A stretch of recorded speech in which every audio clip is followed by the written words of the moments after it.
Okay, greetings, brothers and sisters. Day 4.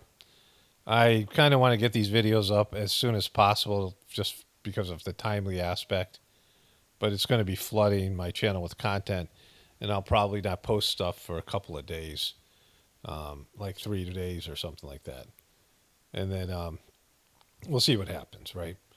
But today's Friday, August 23rd. Kamala gave her speech, acceptance speech, and there's a lot more to cover. But I want to say this because it's kind of the most important thing about this, right? Now, I don't care about this stuff. And, from my coverage of Trump, you guys, when I was really happy with Trump and, what he was doing to the presidency, like he was making the presidency a joke, because it is a joke, right? I don't have any patriotic feelings or any, there's things about America I respect and, that I appreciate and, whatever. Like once in a while, like I get Christmas spirit, I'll get like a patriotic kind of feeling about the country. But mostly I know, whatever we're seeing as the good part of America, there's the evil empire part that, is present. So no matter how good America can be for us in terms of our lifestyle, in terms of, our whatever it might be that we enjoy from America, there's how we get it. And there's a darkness there, right? There's a criminality there. There is a demonic element to it. And so, it keeps me from fully indulging in the delusion, right? But in terms of the stuff with Kamala Harris, and again, I don't care about it, but you know, people do, and so there's a process that you go through, and the Democratic Party violated that process intentionally, right? And so the first time they violated the democratic process, and again, these are the guys who are running on saving democracy, and so Bernie Sanders was probably going to beat Hillary Clinton. And as it was a very divided convention. And the DNC was in debt. Debbie Wasserman Schultz had run the DNC into the ground. They were $12 million in debt from the previous Obama campaign. And Hillary Clinton said she'd bail them out. Hillary Clinton ended up raising $1 billion for a campaign, which, I mean, think about all that money just going to waste on a losing effort, right? Like just all the stuff, the ads, the staff, all the effort they put in there. But she bailed out the DNC, and we've talked about this a lot. I've talked about it, and they ended up firing Deborah Wasserman Schultz because the DNC got hacked, and it was embarrassing. Podesta got hacked, and then Hillary Clinton had her email issues. I mean, they didn't really have a grasp on how to handle technology and things. And when Donna Brazile took over, she went through the paperwork and found that they had rigged these primaries and debates to favor Hillary Clinton because she said, if I'm going to bail you guys out, I'm going to damn sure be the nominee, right? And so she even called Bernie Sanders. So Donna Brazile takes Debbie Wasserman Schultz's job as the temporary, person to run the DNC, and she had to apologize to Bernie Sanders, who said, "Well, is she at least going to win?" And she said, "Well, I don't know. There's not a lot of enthusiasm. She's doing well in the polls, but there's no enthusiasm at her rallies." And that's something they're trying to rectify here, a lack of enthusiasm. And so then they rigged it against Bernie Sanders again with Joe Biden. I've said this so much, I don't need to go through it again, right? But you guys remember this story about the whole thing. So they rigged it against Bernie Sanders again with Joe Biden. And then COVID was somehow miraculously came out to hide Joe Biden away because the guy was showing signs of his condition, which is, according to a doctor who's an expert in this thing, obviously Parkinson's. He had brain deterioration, and they had to hide him away. And they had this COVID excuse, and so they hid him away. And they changed the way that they did the election with mail-in ballots, and whatever happened there, whatever you think it's, whether that there was some rigging there, rigging elsewhere. They forced this senile guy on America, and then continued to hide his condition. And so this was all pretty, it's not democratic. And they hid away his son. Remember his son, there was an October surprise of his son's laptop, like his screwed up son, right? His crackhead son, and then his crackhead son's daughter. And they didn't even cover these things, right before the election when it was imperative. I mean, he had a stripper daughter, He was going through child support, and there was a case going on, and they refused to cover these scandalous things, right? Bill Clinton's escapades in the White House probably wouldn't even cost him anything now because it's so degraded, and the media just doesn't cover it, right? It gets covered on the internet, but the official people just don't acknowledge. Like maybe everyone on the internet knows the real story, like many of us do, but they don't acknowledge it. The majority of people know they're full of boop and all that stuff, and they're lying, and they know about these other stories, but they don't. The majority of people who are sheeple don't, right? And they cater to the sheeple and pretend that the sheeple are the majority, and maybe they are to some extent, but that this narrative they have out there, right? And so then they had a problem because they rigged the system so they would elect this guy with his brain deteriorating, a guy who we now know is older than Bill Clinton, right? Who I couldn't believe that that whole thing. So they now have to punt on this guy Joe Biden, and Trump is surging, and the economy sucks, and Americans are kind of over Biden and the whole thing. The Democratic Party, it's leaning towards the Republicans again, and Trump is they've put him through the ringer, but not in a real way. Like I said all along, when Trump is in jail, call me, right? Like, don't tell me this thing he's being persecuted until he's actually in jail or dead or something, right? Like, otherwise, this guy is an asset to the Democrats and the whole. And, maybe they'll kill him anyway or put him in jail at the end of this thing, but whatever. He's an asset to the beast, right? To the people running the system, the controllers. And so they had to get rid of Joe Biden, and they didn't want to run a primary because they had RFK Jr., who already had 20% of the vote. And RFK Jr. had not only, a good chance of winning a lot of the Democrats over, but there were Republicans and independents who didn't like Trump, who were, or at least Republicans who could vote in the primary and, help him win some of these states, even maybe win the primary. And he'd be another Bernie Sanders, a guy that they would think is unelectable, who is an anti-vaxxer, all the things Kennedy represents, hyper liberal and things. And so they'd have another Bernie Sanders problem. Oh, not only with Kennedy, but then all these other candidates, right? And I don't know if they really just love Kamala and that she is their guy, like she is just their asset, that they really want her to be president. We'll see as time goes on. We'll see if she's just, somebody to put up against Trump, and as they give Trump a second term because they're going to run their agenda through Trump, or they're going to run their agenda through Kamala. But either one, whoever's elected, it's completely their plan. And so it's going to be bad either way because the system's collapsing. Like there's no way to fix the system. I've said that over and over again. And so they're going to use the next person in a way to, beat the Americans down in our, it's going to be a bad time. The, 2025 and this other period and things like this. There's predictions in the Whispers of the Brighter World messages, which I'll read to you guys. And the first big event happens at the end of 2025, beginning of 2026, right? A series of apocalyptic events, right? We'll see how that all plays out. But either way, they didn't want to go through the democratic process and have a primary because they could have. The American people were clear that they did not want to see Trump and Biden run against each other again. And they felt Joe Biden was too old to be president now. And he was showing signs of slippage to them for years. And, they knew that they had to get rid of him, right? They had no choice. He wasn't going to make it, and he wasn't going to get elected. But they didn't want to go through the normal processes, so they elongated, they kept him out of the spotlight, and they didn't run a primary. And then they rolled him out at a debate, which the debates almost always happen after the convention. It's very rare to have an early convention, pre-convention debate, especially one that's so far away from the convention. I mean, think about how long that debate was and that all the things that have happened since that debate to bring about this convention where Joe Biden showed up on the first night and then they disappeared him, and they'll probably disappear him for the rest of the election because they don't want to remind people there's a senile guy running the country right now, right? And so they did this, and they're the ones, the Democrats wanted the early debate.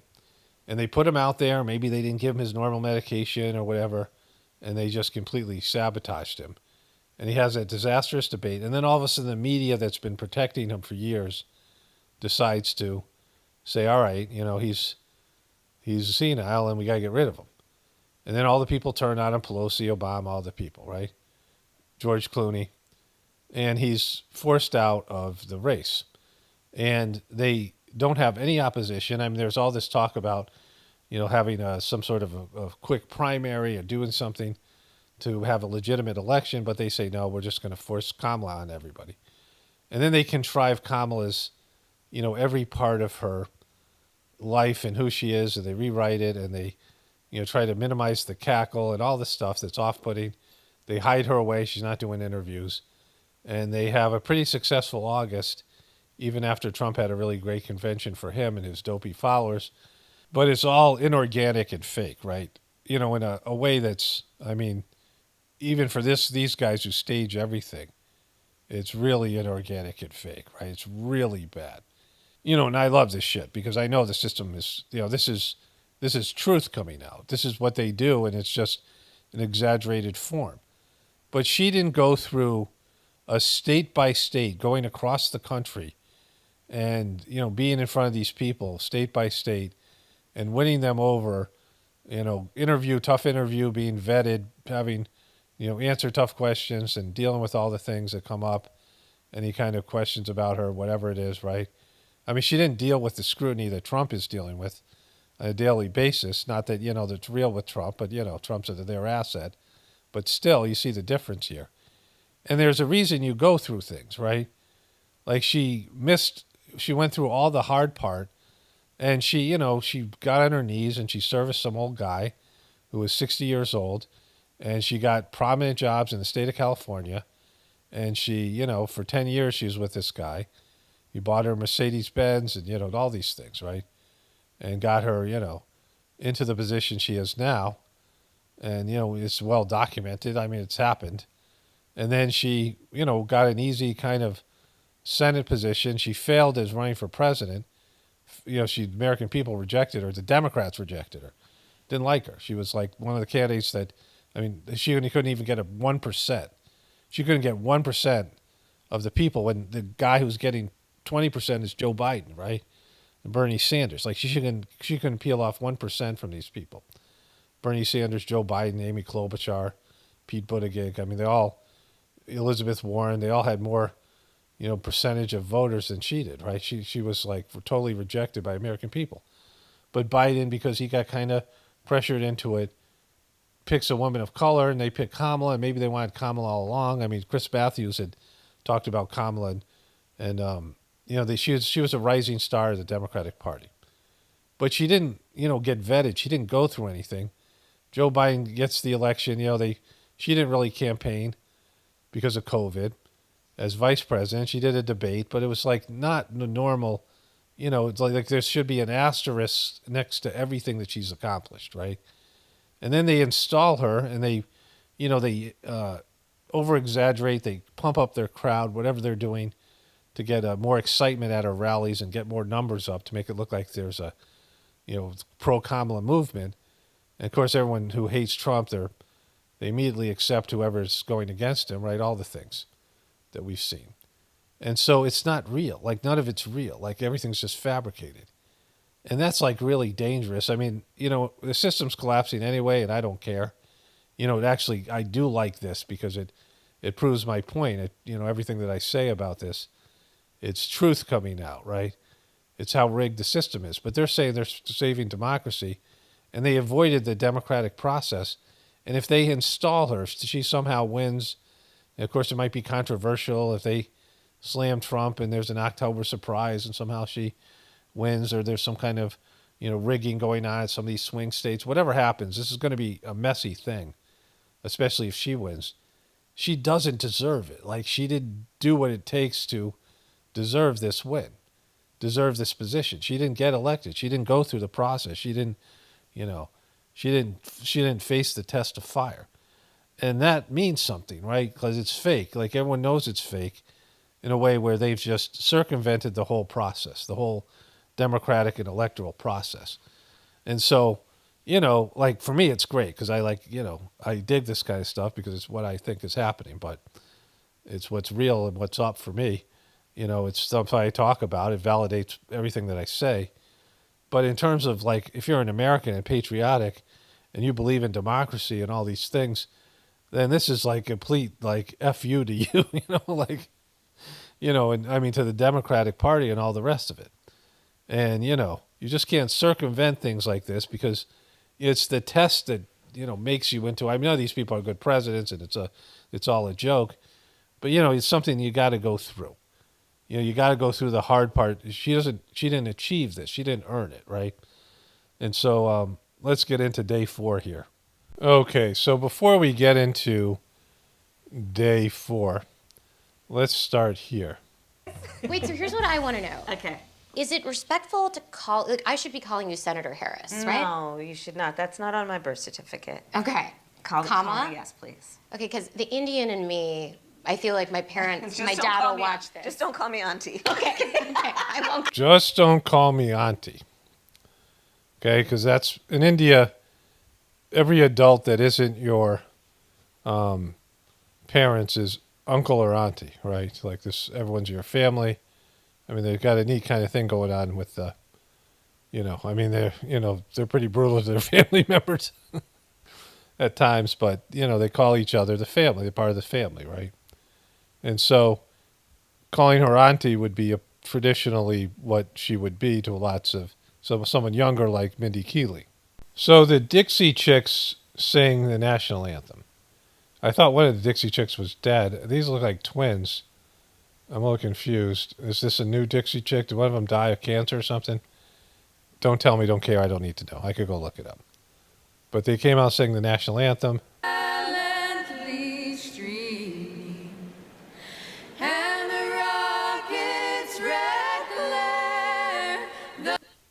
Yeah, it's not an easy song to sing. And so this actress comes out. Character in this story, you are. All of you.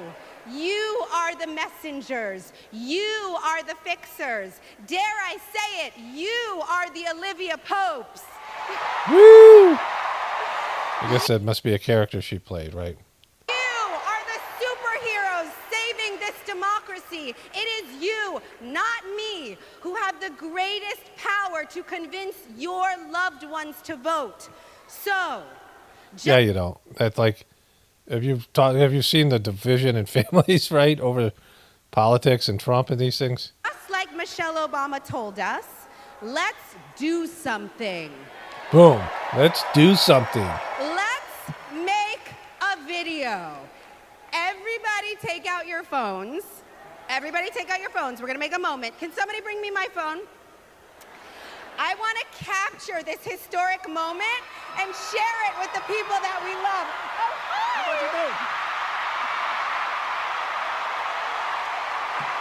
Come on over here.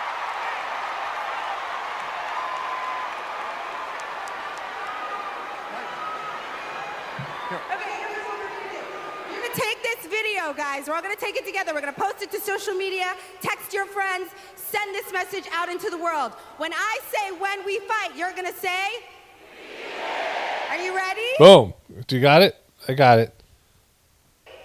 Okay, let's record. We're recording. You ready, Tony? Yep, I'm ready. Okay, ready? When we fight, We win. when we fight, We win. when we fight, We win. are you ready for Kamala Harris to win? We win.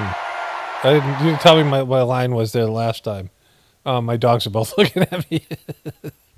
So Tony Goldwyn, the Goldwyn family from the Goldman Entertainment family, somebody left a comment saying they're horrific, that family, he's a part of that.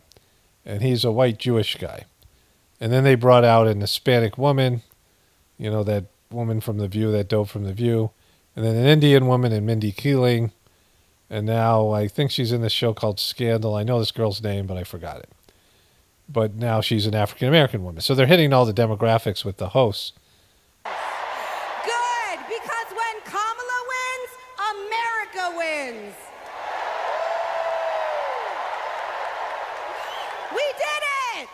We did it. Joe.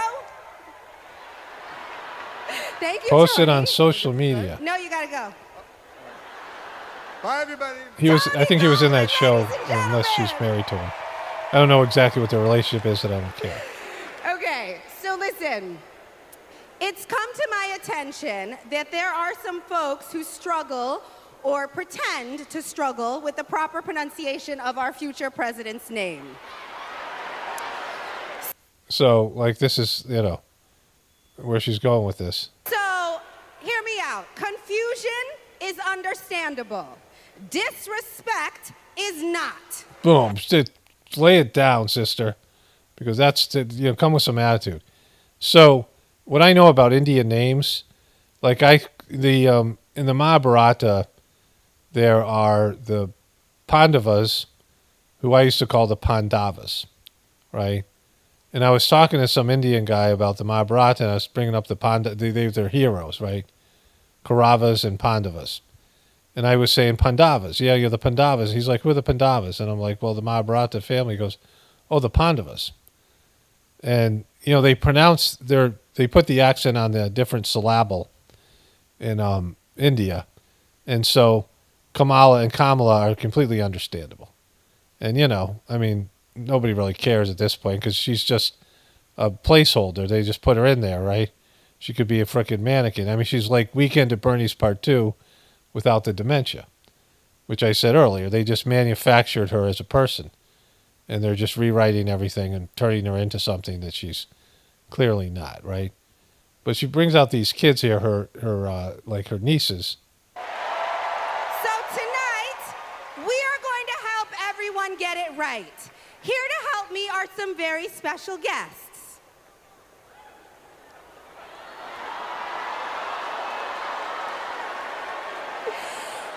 Thank you, ladies. Can you tell us your names? Hello, everybody. My name's Amara. And my name is Leela, her little sister. And what are you here to do? To teach you how to say your auntie's name. Just don't call me Auntie. Auntie, right? And this is their legitimate, she's their aunt, but she's being called Auntie quite often in this fourth day, right? So Auntie, they're bringing her out as Auntie, right? Like she's not a mom, like, she's a stepmom, but she's also Auntie, right? Like this is her being somehow having some maternal, but she didn't want this stuff with Mindy Keeling, as long as you don't call me Auntie, right? But now they've embraced it. So we know that her position was she didn't want Mindy Keeling calling her Auntie, but now everyone is, right? So like this is her political team saying, oh, I think this works for us, right? Okay, so how do you pronounce it? First, you say comma like a comma in a sentence. Then you say la like la la la la la. Put it together, and it's 1, 2, 3, Kamala. All right, so let's practice. Everybody over here, say comma. Everybody over here, say la. Together.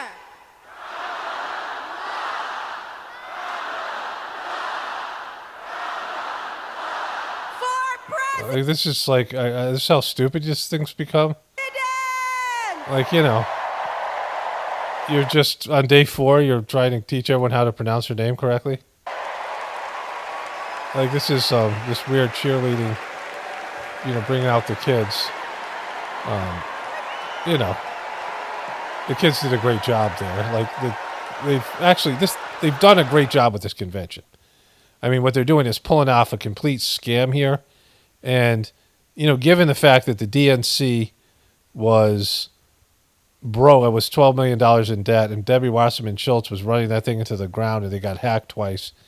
And they had all these hiccups and, just one bad thing after another.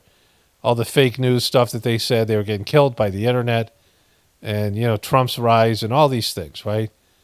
And, to operate this, get rid of their old guy, get him out of the White House, and a guy who didn't want to go, a bitter, angry old man now, sitting there watching this stuff seething, because this was he got all the votes, this was his convention, right?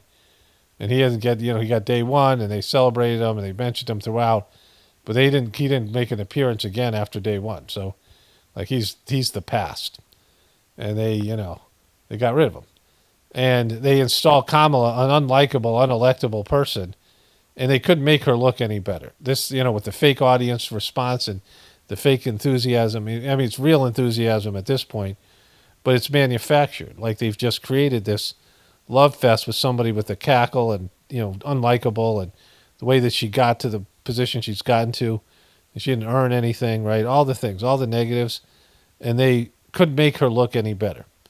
And so the Democrats pulled this thing off, like they rocked it.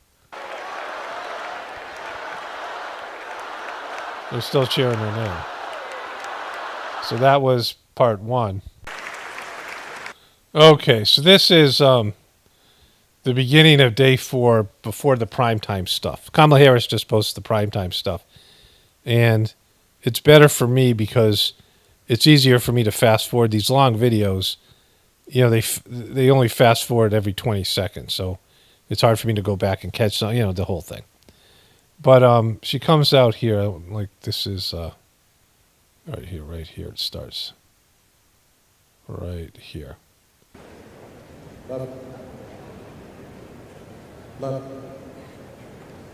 They did a lot of stuff with veterans on this day. Let's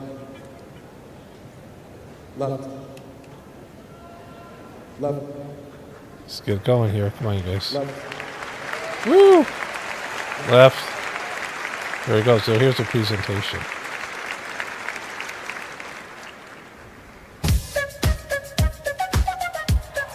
Boom.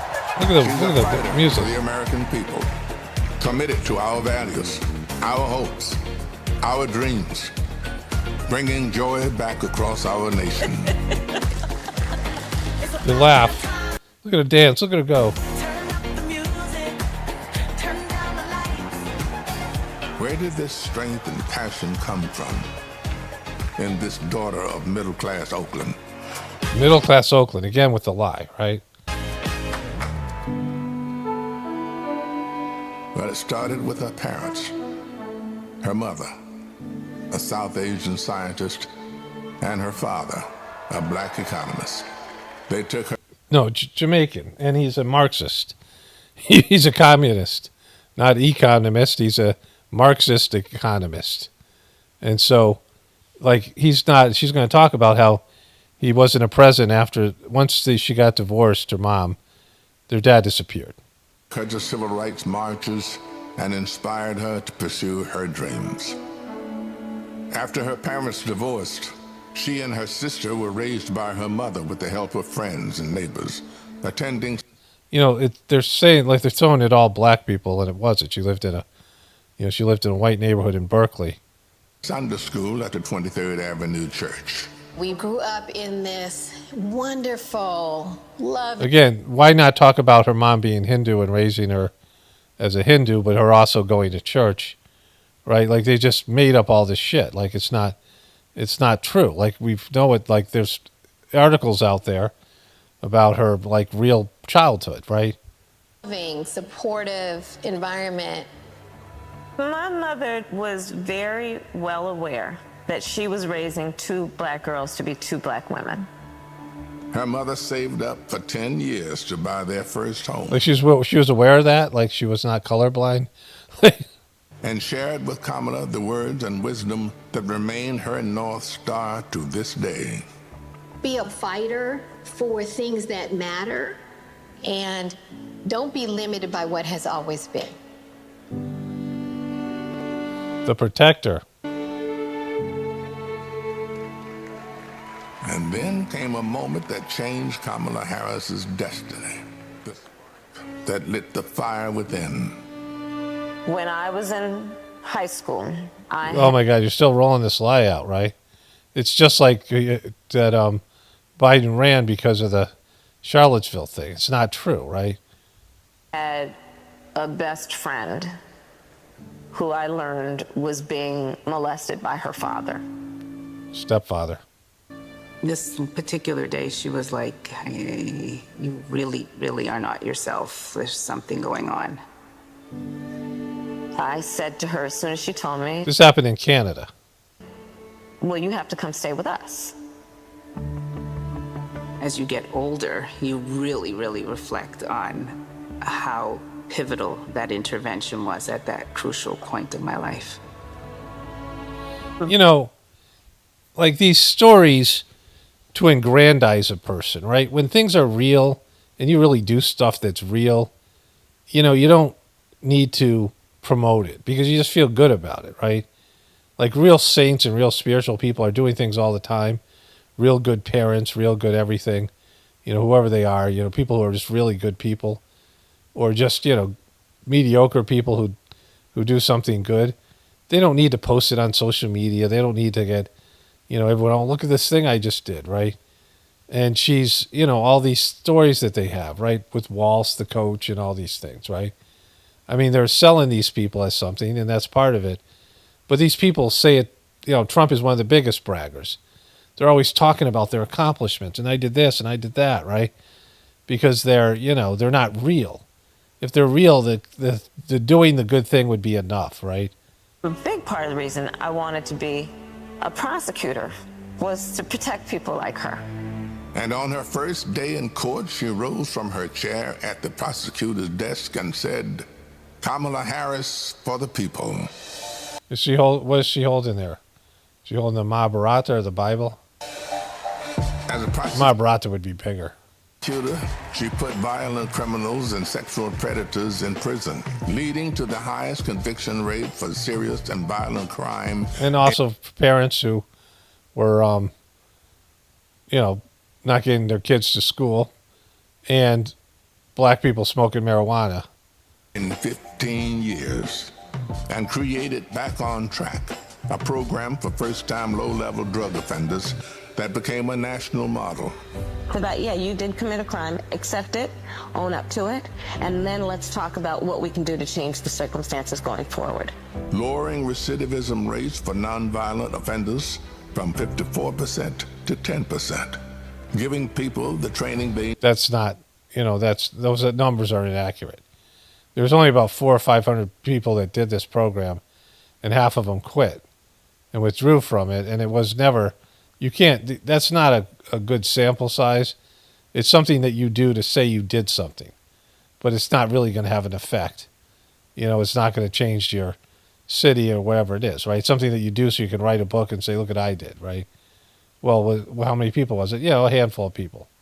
They needed to find a job after their sentence. I remember being so struck by having a district attorney who cared both about justice, about safety and accountability, but figuring out how to stop that crime from happening again. She just was great, preventative.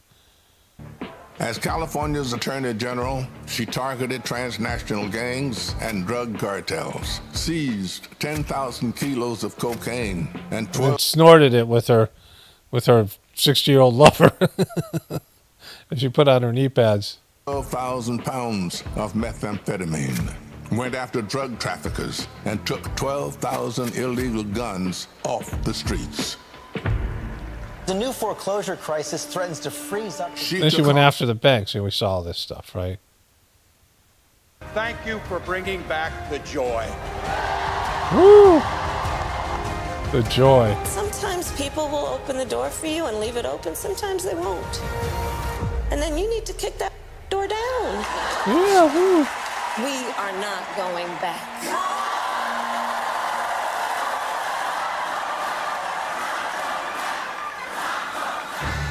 She's a protector, a strong voice for common sense, a leader for tomorrow, committed to healing our country, dedicated to doing the hard work to make us stronger. She's going to get it done. She's just a hero. All right, so this is what the bullshit they're putting out about her, right?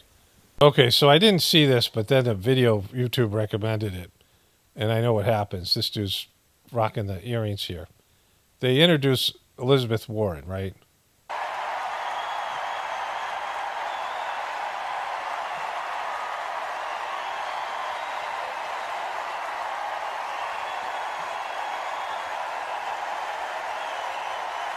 She's like a freaking turtle. Remember, like, she claimed that she was Native American, and then Trump like kind of bullied her into getting a 23andMe test, and she was like 1/600th, 116,000th Native American. Like, she's like, "See, I told you I was." And he called her Pocahontas, and then she did a video, and her husband slapped her on the ass. Remember? And then she stole Bernie Sanders' platform and completely screwed him over because he probably would have been the Democratic nominee if she hadn't done that. And when she was running, when Kamala Harris was, she was at like 9 or 10%. Kamala Harris was less than 1%. Elizabeth Warren got some votes, right? She was able to take away from Bernie Sanders because they were both these socialist liberals. And they're rolling out all these candidates that ran against Kamala now.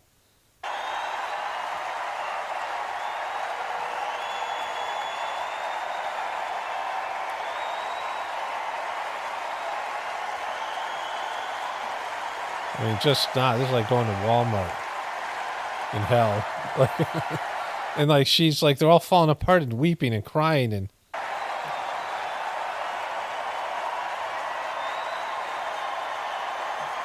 Like, why do they love her so much? Like, why is this even happening?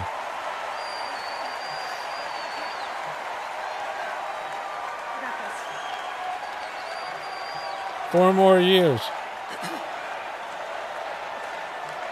You know what I love best about Kamala Harris? Kamala Harris can't be bought, and she can't be bossed around. Okay, so, like, that's just completely not true, right? She's the most bought person. Like, what are you talking about? And she was completely bossed around. Like, she refused during the Democratic primary.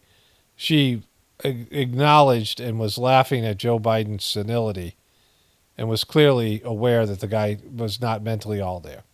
You could see it. But then she became his vice president and covered for him for 4 years. And most recently, when the rest of America said, this guy's too old, he's senile, we got to get rid of him, she was still covering for him because that's what she had to do and was supposed to do. Not because she believed it. And she was completely compromised then. Like, you compromised all your integrity, all these things.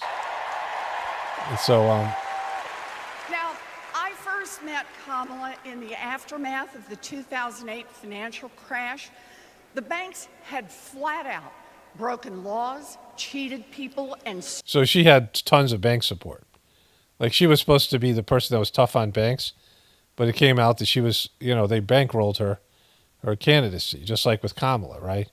Kamala's getting bank support as well. Like, they're not, big banks have to sign off on every candidate, right? Any potential real candidate for president. So this is all just BS. Okay, so then they bring back Waltz. They're playing his song. This small town with John Cougar. He's waving. The kid's really subdued now. He's like, all right, let's get him in there. The camera's on me, so I'm going to be nice. I'm not going to yank you again. Come back in here. I'm not going to yank you. Let's do a picture together. Let's do a selfie now that the camera's on us. Get in here. Get in here, Hope. Stop waving your freaking flag. Get in there. Let's do this. Let's do this. Hey, look, I love my kids. Okay, is the camera off us? Get out of here. Like, did they take the camera off us yet? Okay. Let's take one more. I got to play more. Let's pretend. Let's point around. They give the kid some sort of meds to keep him more subdued. Look at, he's not nearly as hyper as he was before. Like, Dad got mad at me, so I gotta chill out. He doesn't want me spazzing out again. So, so that's the waltzes, and then they play some Bruce Springsteen and go back to the waltzes here. So they had some white guy music. They were doing a bunch of like R&B. They had some guys doing some drumming, and they go, see, look how subdued he is. Where's the mom anyway? And he's just like, all right, like, I'm going to talk to this girl over here. My dad doesn't want me jumping up and down anymore. And there's the waltzes. Hey, yeah, don't hit on that girl. She's your cousin. Like, and so, all right, let's take a full selfie again. Let's get a selfie. All right, so the waltzies, look at them dance. Look at them go. They're just a all-American family. So I'm not ready to cover the speech yet. We're going to see a few more Gretchen Whitmer, a few other things, right? But what makes Kamala Harris go from polling under 1% in 2019, 2020 election, right? Where the Democrats so rejected her, she didn't even bother running for a primary. It was going to be embarrassing, and she didn't have the money or the support to even put together a team to run in New Hampshire or Iowa. The American people completely rejected her, said, and they propped her up, and she was polling at 12%. And so she got some love. She was one of the people that the establishment was pushing out there, right? A sea of candidates, there are 20 candidates, some of them established. And of the unestablished candidates, the one they were pushing out there was Kamala Harris, the same way they pushed Barack Obama, right? And the American people said, no, we don't like her. American Democrats said, we don't like her. And those same Democrats went from not liking her to this. Please welcome the Democratic nominee for president, Vice President of the United States of America, Kamala Harris. Okay, so kind of something weird happened where, all these people came out to a song, right? And I was hyper, aware that they would copyright it because, they really are bad at copywriting songs. There's Dougie Fresh and his little dude there. So how did this happen, right? How did somebody that was completely rejected be completely remade to where the Democrats are slobbering all over her? So that was part of the original video, but it got copyrighted. So I had to redo this part here. The freedom. They're playing freedom, right? Beyonce. So the one thing they copyrighted is this crappy Beyonce song, which sucks. Because, they're using these songs, right? And this was the last video, and I uploaded it yesterday. Today's Saturday, August 24th. It doesn't matter. I'm just taking the song out here. But it was playing, this song. And for some reason, they copyrighted this one thing. But anyway, let's get back to the original video here. I was talking about how this happened, right? How did she, pull this off? Right? Something happened, right? Something happened to change all this. So what is it about the conventions and Americans in general? I mean, if you look at the Republican convention, you think everybody loves Kid Rock? Everybody loves Dana White or Hulk Hogan, right? That they all love those guys, right? I mean, everybody they roll out at these conventions get a round of resounding applause. Someone like Lizzie Warren, that she's, one of the least likable people. And certainly, like, if you were going to like Lizzie Warren, you'd give her a PBS clap, right? One of those NPR claps, nothing like this Taylor Swift reception she was getting, right? And so what is it about America that generates this response that they can roll somebody out like Doug Walsh and make up a bunch of bullshit about the guy, call him coach, and send him out there, and the crowd is slobbering all over themselves, right?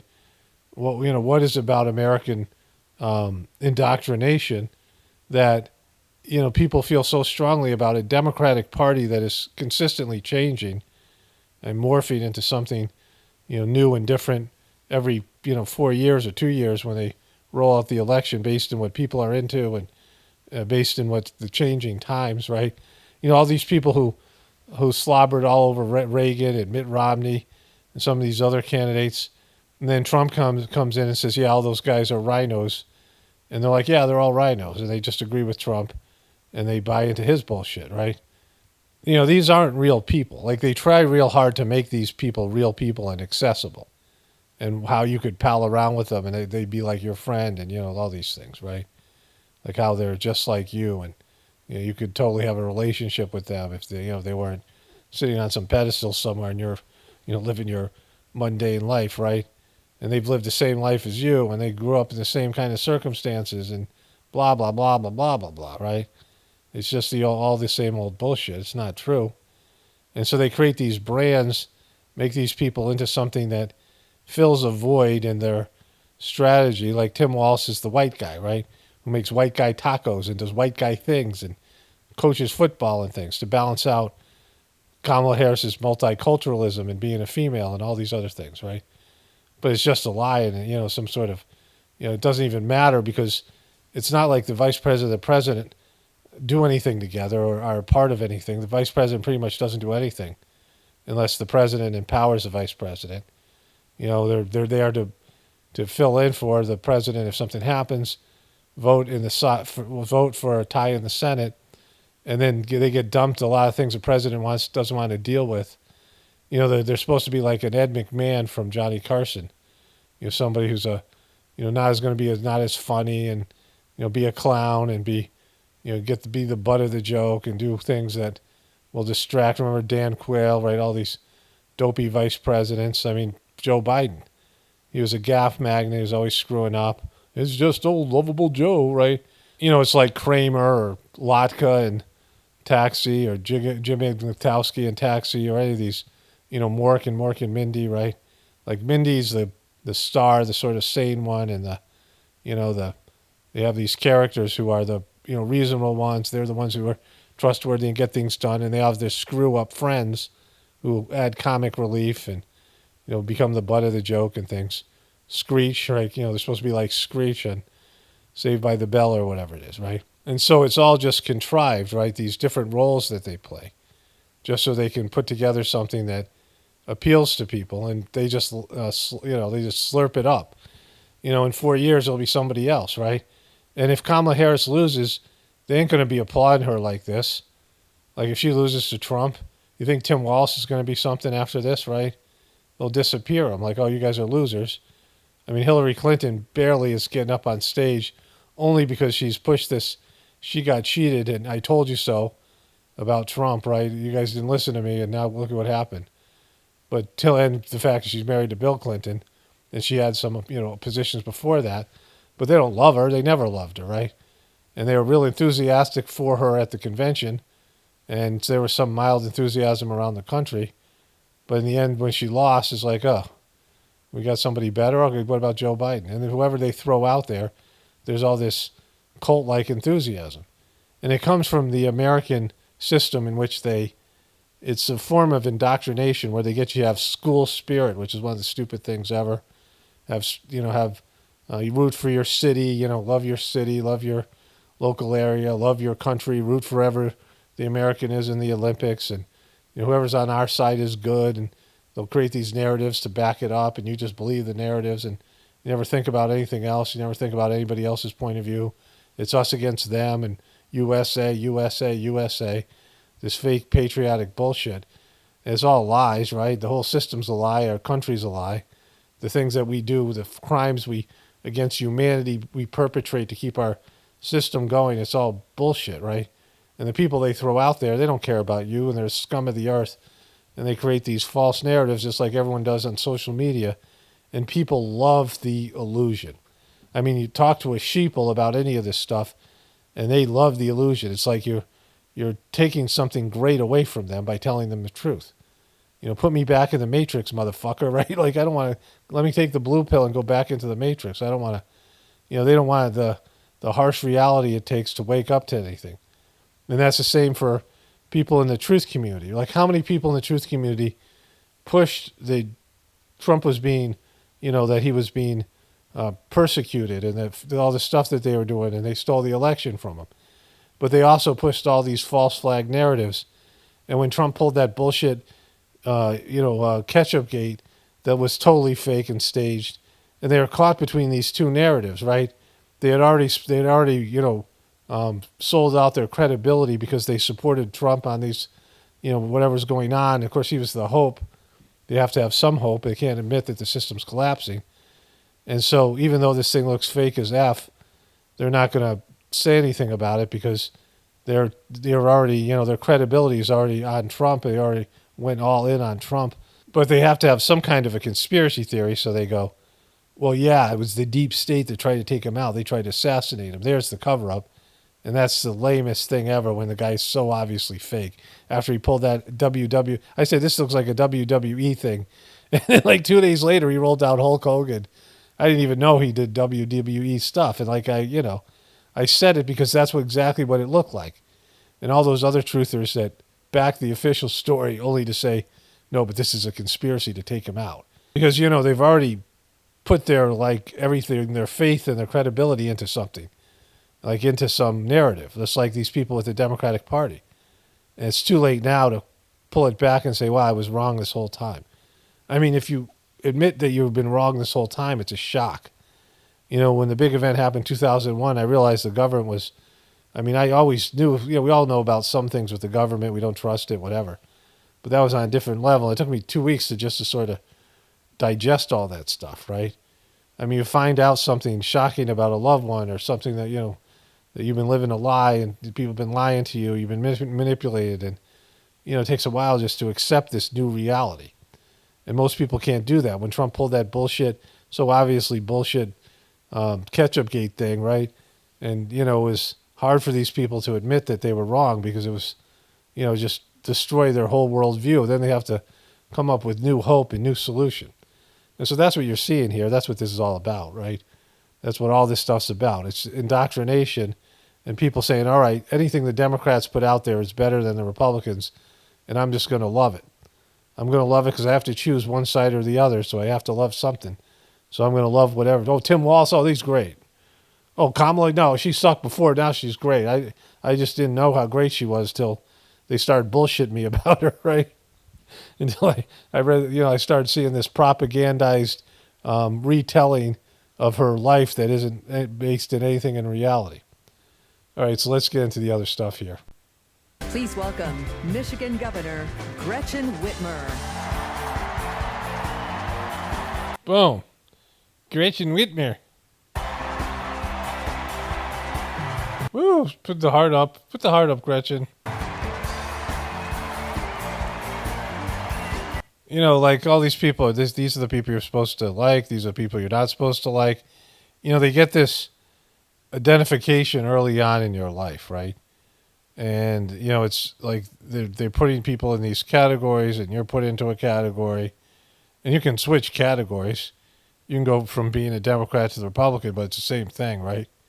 Then people who say this, yay, oh, now it's boo. But the other people used to say something, you go, no, boo, oh, now it's yay, right? Just whatever your position is. Oh, I used to be pro-life, boo, now I'm pro-choice, yay, right? It's just all this stuff. And they roll out these people at these convention. So if Kamala Harris fails, they throw her away. She disappears, and then they roll out Gretchen Whitmer next time, right? Woo!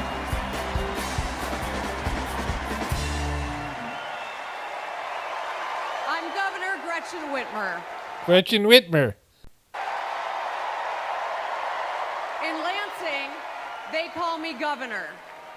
But in Detroit, they call me Big Gretch. Big Gretch. Big Yetch. Big Wretch. In Detroit, they call me Big Wretch. Woo. Donald Trump called me that woman from Michigan as an insult. Yeah, slip that off your shoulder. Being a woman from Michigan is a badge of honor. Badge of honor it is. It's like being from Canada, but like a little bit south. Like women across America, we just GSD. Get stuff done. Boom. She's just rocking it with her Midwestern charm. At 29, I joined the sandwich generation. Sandwiched between working and raising my newborn and caring for my mom, who was And I felt like every once in a while I wanted to have a sandwich. dying from brain cancer. It was hard, It was hard out there, and a sandwich at the end. but not extraordinary. It's life. Those nights reminded me who I was fighting for. Who is it you're fighting for, sandwich girl? People just trying to make it. Just like that. I was out there I was overwhelmed with my own life, but I'm like, who am I fighting for? Oh, people who are just trying to make it out there in life, like me. Kamala Harris knows who she's fighting for, too. Does she? Who is it, Gretchen? Is it me? She took care of her mom who also battled cancer. As president, she'll fight to lower the cost of health care and elder care for every family. She's lived a life like ours. She's just like me and you. Like life like ours. She knows us. She knows us. Donald Trump doesn't know you. He doesn't know you. He don't know people like you. At all. You think he understands that when your car breaks down, you can't get to work? No, he doesn't know stuff like that. He's got a helicopter. No. His first word was probably chauffeur. You think he's ever had to take items out of the cart before checking out? Hell, you think he's ever been to a grocery store? She does that thing where she puts her hand on her hip and she gets sassy. That's what the chauffeur is for. But Kamala Harris, she gets us. She gets us. She sees us. She knows us. She is us. She is us. She's also crazy. She got those crazy eyes. Okay, let's go to the next thing here. Okay, so they rolled out her little lawyer sister here. In 1958, a 19-year-old from India left the only country she'd ever known to chart her own path in America. She came here to pursue an education, but she stayed here to build a life. Her name was Dr. Shamala Gopalan Harris. Kaboom. Their mom.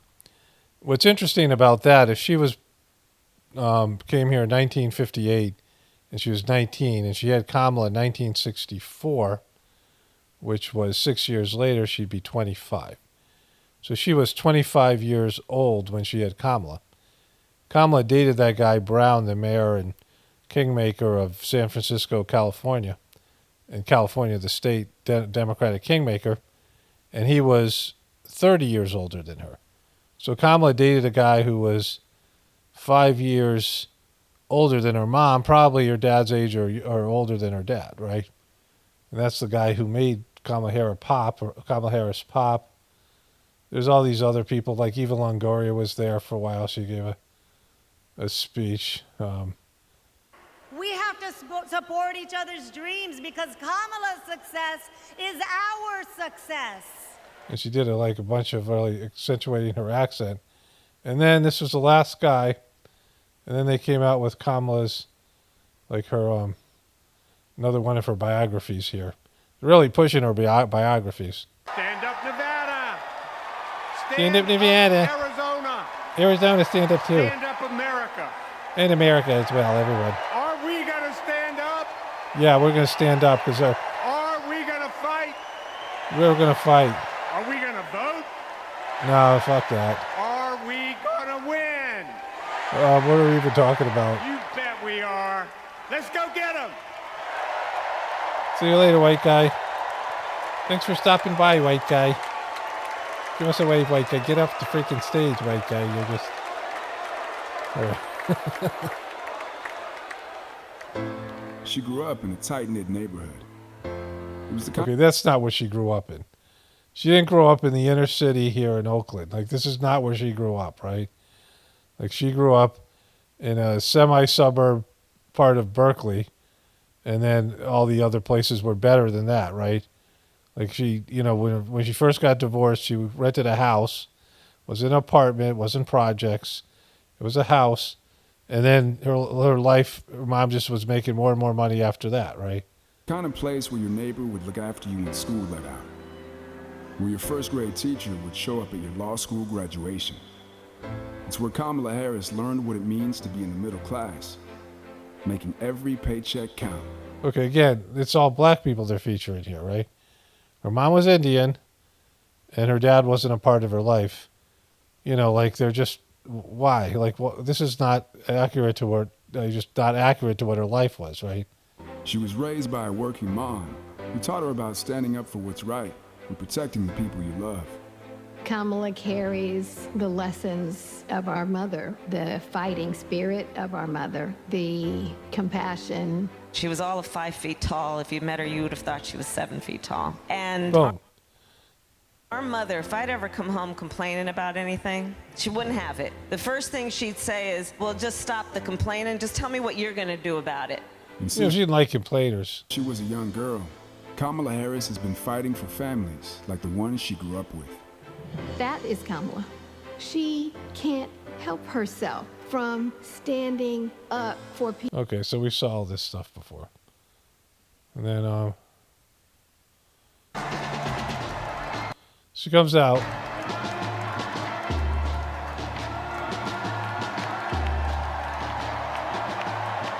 Woo! This is her big prom night.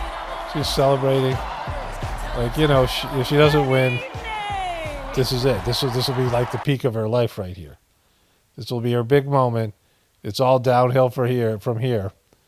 If she loses the presidency, right? Which, you know, she doesn't deserve to win.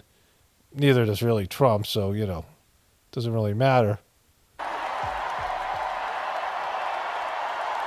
There he is, Dougie Fresh. Dougie Fresh. Dougie. Hey, you over there, you. I saw you up there, you. Kamala. Kamala. Kamala.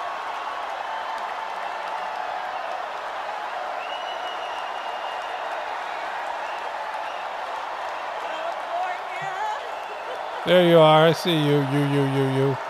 You too. I saw you. Good evening, everyone. Good evening. Good evening. There you go, Cackle. Look at her cry. Look at her's always crying. Oh, Look at Dougie Fresh. Dougie. Good evening, everyone. Good evening. Good evening. Thank you. Look at Dougie wiping away his tears. Dougie's crying. There's his brother-in-law, sister's husband. And somebody else that was in her family that was a person of color. And there's a real family there.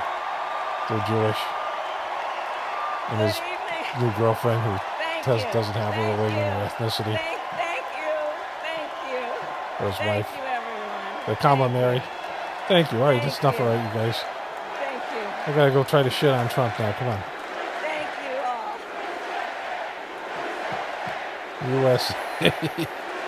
USA. Thank you all. Okay, we gotta get to some business. Let's get to some business.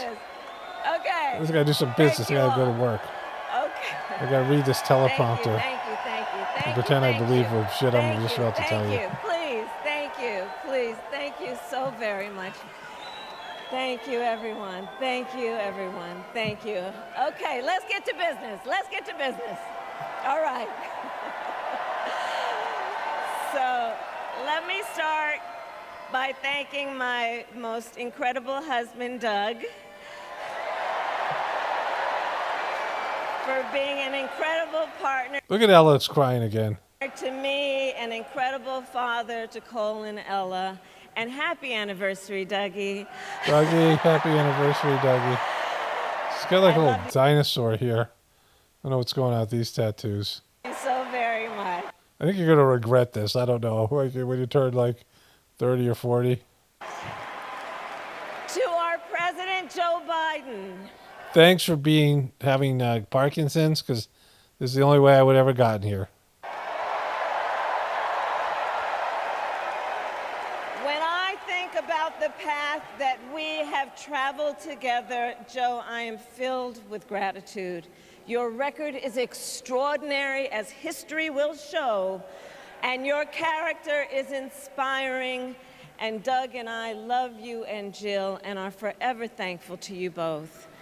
Except, you're not here tonight because we couldn't have you here because you're like a dead weight on you're a sinker on my possibility of getting here. But other than that, go ahead and shovel some food into your ear and go to bed.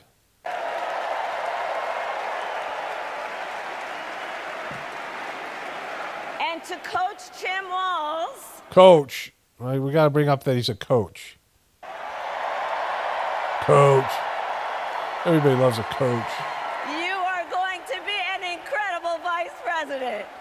Yeah, so maybe someone will pick you up. Maybe Trump will drop And to JD the Vance. delegates and everyone who has put your faith in our campaign, your support is humbling.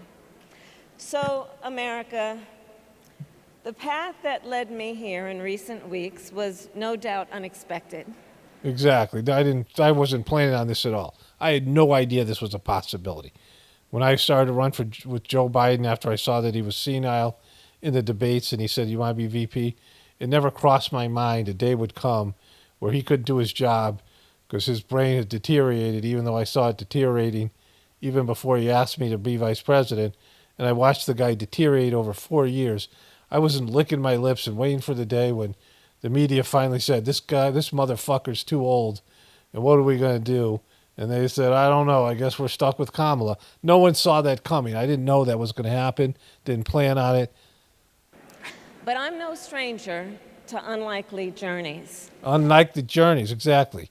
I mean, I shouldn't be here at all. If I dated some guy who was twice my age, I put on Kneepads and I did the dirty deeds and now I'm here and, I got these jobs and I just moved along and also as luck would have it, I'm going to stand in front of you without ever receiving a vote for president.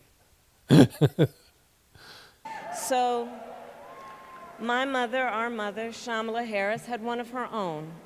And I miss her every day, and especially right now. I miss the crap out of her. And I know she's looking down, smiling. I know that.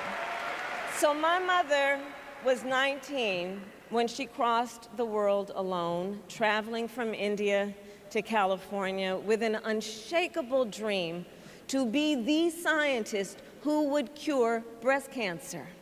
And as luck would have it, she died at a very young age of cancer. And, she didn't succeed in that dream of solving or curing breast cancer, so her life was pretty much a failure. But she shit me out, and here I am today.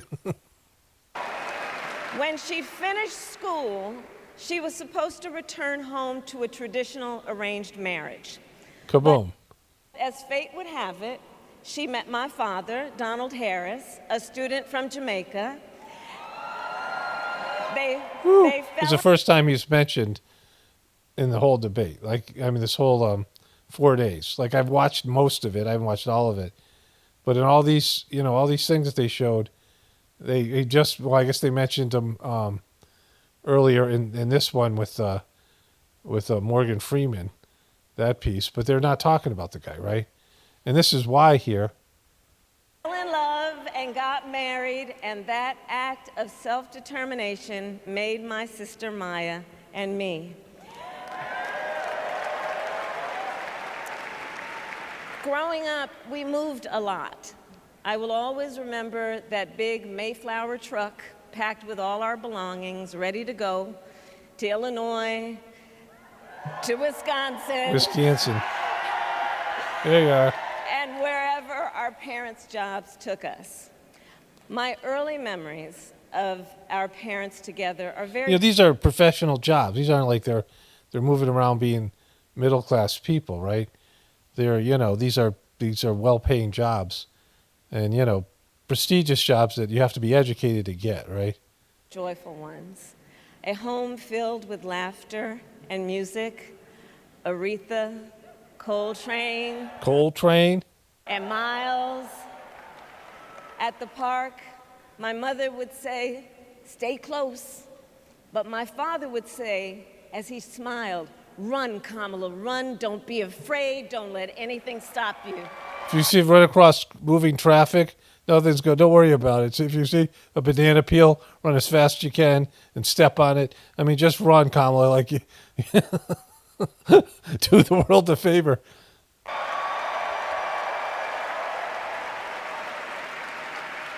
From my earliest years, he taught me to be fearless. Is that what he did? But the harmony between my parents did not last. When I was in elementary school, they split up. And it was mostly my mother who raised us. She was 5, right?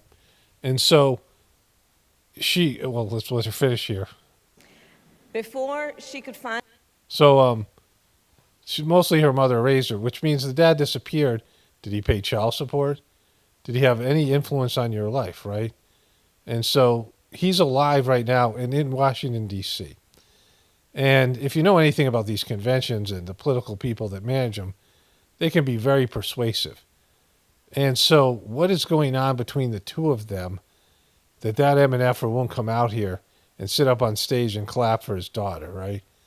I mean, think about it. Like, for him not to come out and endorse her in some way. I mean, he won't give interviews. He won't do anything. He won't even acknowledge her existence. He won't acknowledge that he spawned this creature. And so this guy who's an immigrant from Jamaica who was a college professor, and whatever's going on between them, he isn't going to show up. He's not going to show up to her inauguration. His daughter she might become president, right? And he's not going to have any part of that whatsoever, right? And what other thing bad blood is between them? Stuff that happened to her mom. What is it? There's a story here. Like, there's a big story. That guy isn't even in there, and he isn't a part of her life. And he's the black one, right? He's the one that she's trying to be a black person, right? Like this is her heritage. I mean, they showed all these clips of her being with black people, but she was raised by an Indian woman. She is half Jamaican, but that's different than being African American that lives in America or an African that lives in Africa. The island people, I lived in the Virgin Islands for a while. And the people who live on islands are completely different. They have that Jamaican accent. They have a completely different culture and all these things, right? And so, reggae, all that stuff like that, right? She's like reggae music. Like, what influence does that guy have over her in terms of her upbringing, any of these things? And, she's trying to paint this very rosy picture, although they're trying to make it that she's had it tougher than everybody else, right? But this is, this is totally dishonest, right? Finally afford to buy a home, she rented a small apartment in the East Bay. In the Bay. Okay, not in Oakland. In the Bay, you either live in the hills or the flatlands. We lived in the flats. A beautiful working-class neighborhood of firefighters, nurses, and construction workers. Okay, so she moved there when she was 5 years old. Okay, so this is what this article says about her, right? This is Berkeley Shire. It's a paper out of Berkeley, California. So she says the East Bay. She doesn't want to say Berkeley because that's the connotation is rich college town, right?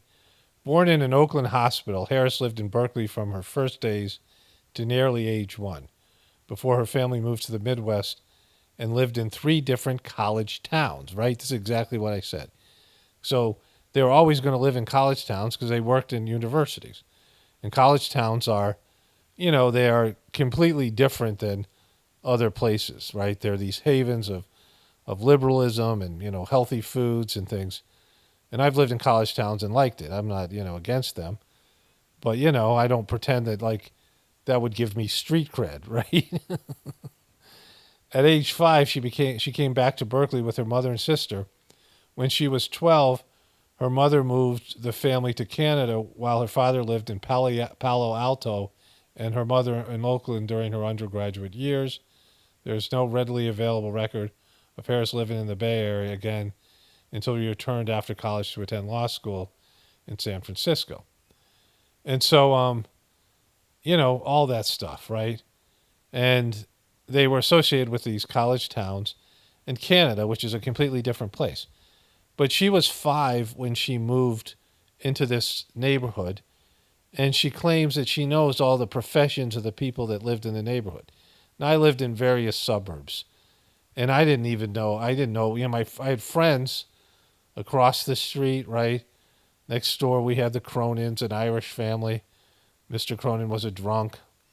I knew shit like that, right? Tommy Cronin was the youngest. He was about 10 years older than me. Sometimes he'd shoot baskets with me, basketball, whatever it was, right? We both had, basketball hoops in our in our garages, right? And sometimes I'd shoot baskets with him. And there was the Lyonses next door. They had a golden retriever named Blondie, right? And there was a girl there, Janet Lyon. She was probably about 10 years older than me. Probably maybe a little bit younger than my sister. I don't know. And did know them. And I could go through the whole neighborhood and tell you the names of the people that lived there. I could tell you the kind of families they had, whether the kids were like wild or not, or, but with kids were like good kids, and, some of them were older, these things. There's a guy, Mr. Wilson, across the street. He was like, didn't like us running on his lawn. He had a little fucking rat dog named Pepper. And one time I was playing hide and go seek when I was like 6 or 7. And I'm running across Mr. Wilson's lawn, and all my friends are yelling, "Stop, stop." And I didn't know, but Pepper was chasing me. And so I stopped, and Pepper bit me in the leg, right? Little rat dog, right? And so I didn't know what any of those people did, right? And from the time she was 5 to 12, she probably did. She said, oh, there was firemen and policemen and these, she's trying to paint a picture. She lived in these neighborhoods. Why would she know what these people did for a living? Like, why would she know what their work was or any of these things, right? She was 5 years old to 12 years old. You don't have those kind of memories, right? Like, she wasn't running for political office then. Well, I better ask everyone what they did so I can show everyone I lived in a middle-class neighborhood later when I'm running for president. Like, you don't give a shit about that stuff when you're a kid, right? It's just silly. Like, the whole thing's silly. She's a silly person. Okay, so I just took a break, and dogs are barking. And, my wife had texted me a little while ago saying Kennedy's going to withdraw. Guess he withdrew from 10 battleground states and is endorsing Trump. I'm not sure what that's going to do, but we'll see what happens. So let's go back to this here. In the hills or the flatlands, we lived in the flats. A beautiful working-class neighborhood of firefighters, nurses, and construction workers. So again, why would she know that, right? It was like, that's just, there was all those three professions, and my mom was a PhD doctor of biology professor and scientist, right? Like the rest of them were all these working class people, just silly, right? All who tended their lawns with pride. So you remember that when you were 5, did you? Or when you were 12? You gave a shit about your neighbor's lawns when you were 12 years old, right? Like, this just made up stuff, right? My mother, she worked long hours. And like many working parents, she leaned on a trusted circle to help raise us. Mrs. Shelton, who ran the daycare below us and became a second mother. Uncle Sherman, Aunt Mary, Uncle Freddie, Auntie Chris. None of them family by blood, and all of them family by love. Boom. They were just family by love. Family who taught us how to make gumbo, how to play chess, and sometimes even let us win. Family who loved us. They were soft on you then? Believed in us and told us we could be anything and do anything. So they lied to you, right? As long as you get your Kneepads out and you... yeah. They instilled in us the values they personified: community, faith, and the importance of treating others as you would want to be treated, with kindness, respect, and compassion. Oh, geez, this is just... she's just slopping it on. The reason I keep on bringing up this relationship with the Brown, the Mayor Brown guy, is because it's a very not normal thing, right? Where a woman who is half the age of a man has an affair with a guy who's going through a separation. He buys her a Mercedes and gives her all these jobs, gets her, influences the system in such a way to hire her for these cushy jobs which leads her eventually to becoming president, right? Or at least running for president. You know, they want to tell you how normal she is, right? And how just like you she is. But how many people do you know where one of them had an affair with like basically a man twice her age? Well, I guess you could say a man doing with a woman, but it would be, you know, lesser of a thing, right? I mean, it would even be more extraordinary. Where a woman has a boyfriend for 10 years who is very powerful and is a kingmaker, and then she becomes somebody prominent in a prominent city like San Francisco. She becomes a person of power in a prominent city like San Francisco, and then the Attorney General of California, and then a senator, and then runs for president. You know, she gets catapulted into the national political process through this affair, right? Through this sexual encounter. And she's 29, he's 60, right? At the end of the thing, he was 70 and she was, 40. So, 10-year relationship meant that she gave up kind of the best years of her life in a time where she would have had kids.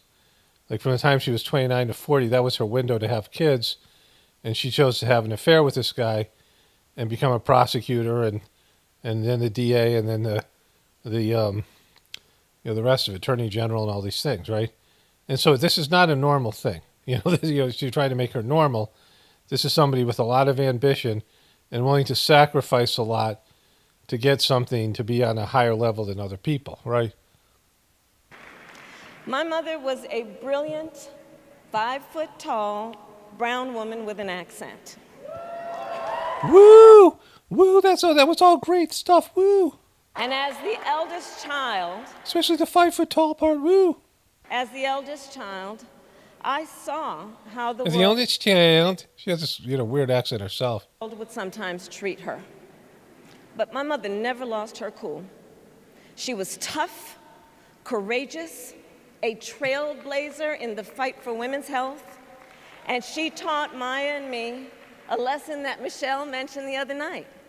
She taught us to never complain about injustice, but do something about it. Boom. Do something about injustice. The thing about injustice is when it's real injustice, you can almost never do anything about it. If it's real injustice, it's a corrupt system in which you can't do anything about it, right? If you could do something about it, you would. Like, you think the people who are suffering injustice, and I like the idea of not being a victim. I mean, that's, I guess, a step in the right direction, because the Democratic Party is filled with victims and victim consciousness, and we were victimized, right? All these things. But, doing something about it isn't unjust, right? Because that means that there's a way to fight back against injustice. And if there is, then that's not injustice, right? That's a system of checks and balances. And so true injustice is where the power is held in such a way that you can't do shit about it, right? Do something about it.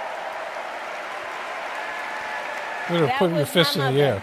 So, like, for the banks and these corporations, whatever that thing was, the big pharmacy company from Purdue Pharmacy and that family, whatever their name was, the Sacklers. When they put out, created the new opium epidemic and made $10 billion, and they got fined for half of it, right? When people died. And so they walked away with $5 billion, right? And so, yeah, that sucks. They lost $5 billion. I'm sure they're not happy about that. But, it's only half of what they made, and they still walked away with $500 million, right?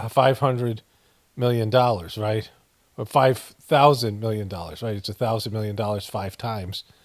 And so, like, that's a fortune they walked away with. The same thing when she sued the banks and they paid out some hundreds of millions of dollars, but the banks paid billions of dollars, right? So, that's not fighting against injustice, right? That's just doing something that, they're paying you basically a bribe to make it look like you did something. And she taught us, and she also taught us, and never do anything half-assed. And that is a direct quote. A direct quote. Did you pick that up in India? Like, where? I I grew up immersed in the ideals of the civil rights movement. My parents had met at a civil rights gathering, and they made sure that we learned about civil rights leaders, including the lawyers like Thurgood Marshall and... Okay, let's move forward to the Trump stuff here. So she says something here coming up about her life's work. ...to the peaceful transfer of power. Talking about the election of Trump. That guy. I will be He a just gets it. president who unites us around our highest aspirations. A president who leads and listens, who is realistic, practical, and has common sense, and always fights for the American people. Come on. From the courthouse to the White House, that Yes. has been my life's work. Yes, it has. You've just been As one of a those young people. courtroom prosecutor in Oakland, California, Yeah. I stood up for women and children against predators who abuse them. As Attorney General of California, I took on the big banks. Yeah, she got... Delivered Woo, look at him. $20 billion for middle-class families who faced foreclosure and helped pass a homeowner bill of rights, one of the first of its kind in the nation. I stood up for veterans and students being scammed by big for-profit colleges, for workers who are being cheated out of their wages, the wages they were due, for seniors facing elder abuse. I fought against the cartels who traffic in guns and drugs and She took on the cartels and she won. human beings. And the banks. Who threaten the security of our border and the safety of our communities. If any of those things were true, she wouldn't be standing there, right? And I will tell you, these fights were not easy. And neither were the elections that put me in those offices. I mean, you know, I had to get these Kneepads on everything. Were underestimated at practically every turn. But we never gave up, because the future is always worth fighting for. Woo! And that's the fight we are in right now, a fight for America's future.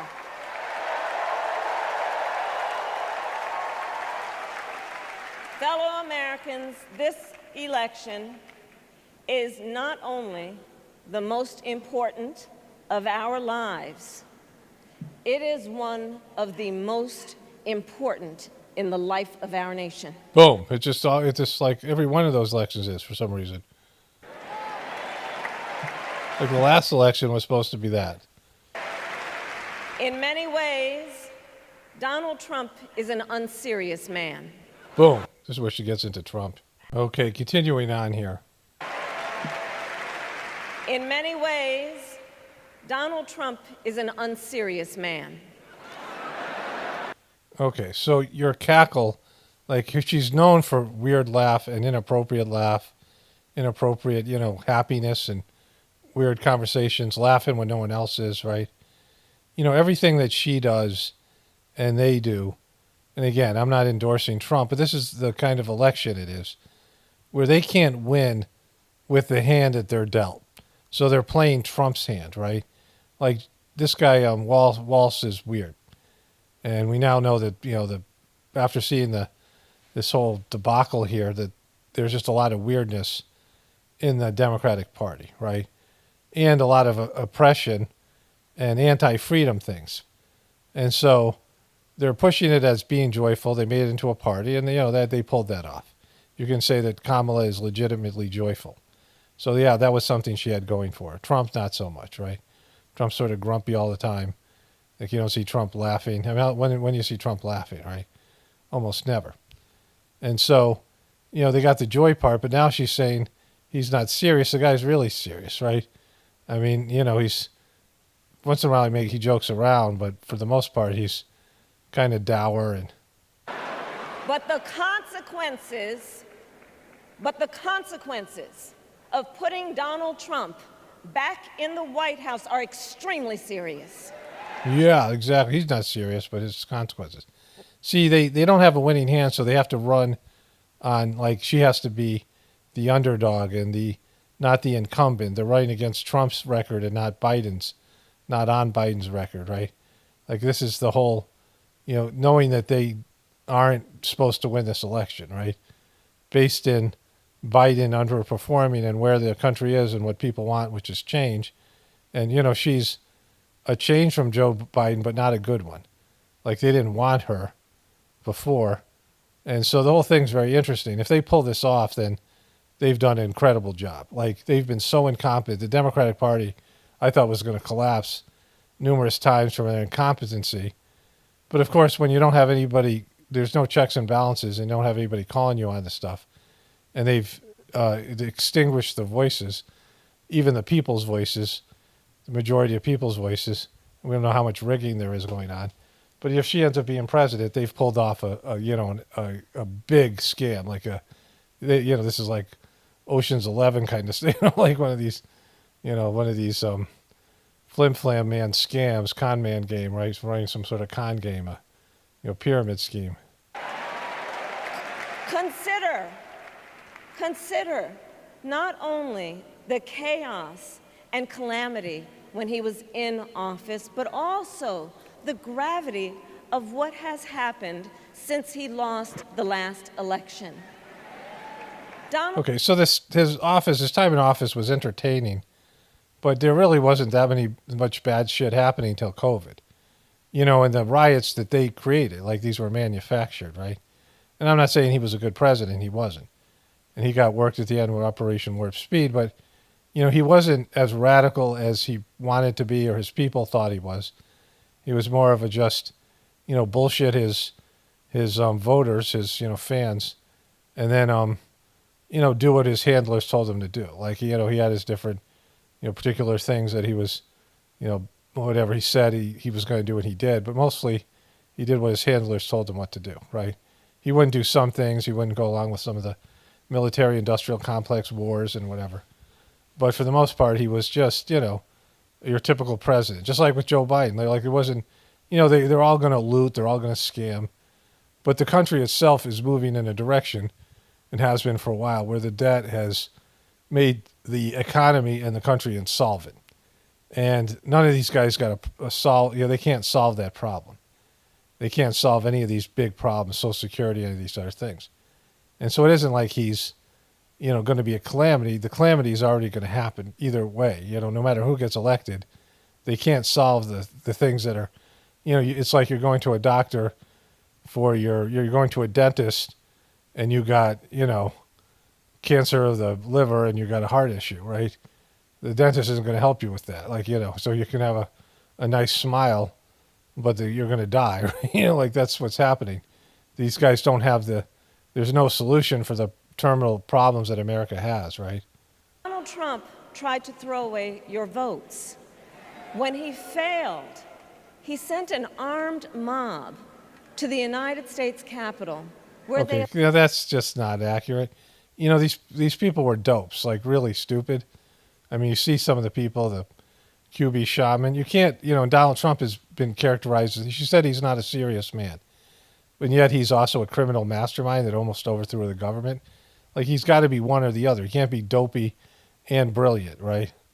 They assaulted law enforcement officers. When politicians in his own party begged him to call off the mob and send help, he did the opposite. He fanned the flames. And now, for an entirely different set of crimes, he was found guilty. Her way that her rhythm and her cadence and what she speaks is very off-putting, right? Like, just listen to the cadence, like, not even with the words. Guilty of fraud by a jury of everyday Americans, and separately found liable for committing sexual abuse. And consider what he intends to do if we give him power again. Consider his explicit intent to set free violent extremists who assaulted those law enforcement officers at the Capitol. Okay, come on. These dopes that you're talking about, you know, they were ushered in. I mean, just this silly, right? Like this whole thing, like it's just, you know, there's such a division here. And, you know, the people who are on Trump's side or, you know, truther people know that, like, the official story is not, you know, accurate portrayal of what actually happened there. Like, and Trump failed there. Like, he was, you know, playing a part, and he was ordered by the so-called deep state, you know, what people think of the deep state, and he was acting as a shill, and he set up his own people, then turned on him, you know, after getting worked, after rolling out Operation Warp Speed and closing down the economy and getting worked on COVID and giving Fauci an award, all the things he did, right? Like, he just failed on every level. And he walked right into that thing. But the way they've characterized it is not accurate. Like, it's just, and if you can't see that, then, you know, of course you're going to think she's great. And these people can't, like, and they're unwilling to look at it. But, you know, this is where it's just become one big deception. His explicit intent to jail journalists, political opponents, and anyone he sees as the enemy. His explicit intent to deploy our active duty military against our own citizens. Consider the power he will have, especially after the United States Supreme Court just ruled that he would be immune from criminal prosecution. Whoa. Just imagine Donald Trump with no guardrails. Well, then you're going to have the same situation. Like, what about Kamala Harris with no guardrails? You wanted to lock up parents who weren't putting their kids into school. I mean, just like, you know, and we saw what Tim Walz did when he was, you know, in charge of COVID. So, like, all these things she's accusing him of, like, they're both capable of imposing martial law, Trump and her. Like, Trump has talked about it, and they basically did it with COVID, right? And so that's, you know, like, martial law is a part of your future, one way or another. And how he would use the immense powers of the presidency of the United States. Well, it's just, she's so serious. Not to improve your life, not to strengthen our national security, but to serve the only client he has ever had, himself. No, we didn't see that coming. I thought you were going to say the American people. Like, you know, that they plotted these stage lines. Look at him shake his head. And we know what a second Trump term would look like. It's all laid out in Project 2025, written by his closest advisors. You know, this is, and I went through that in my last video.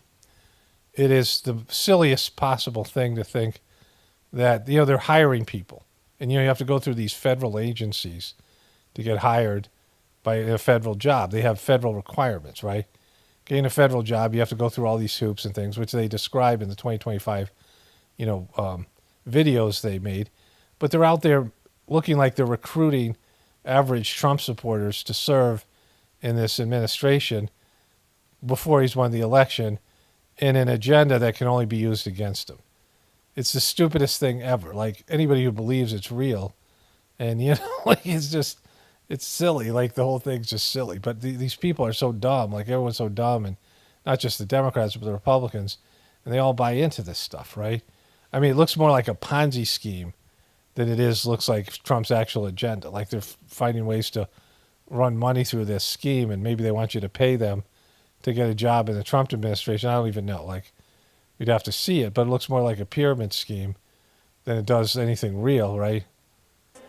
And its sum total is to pull our country back to the past. But America, we are not going back.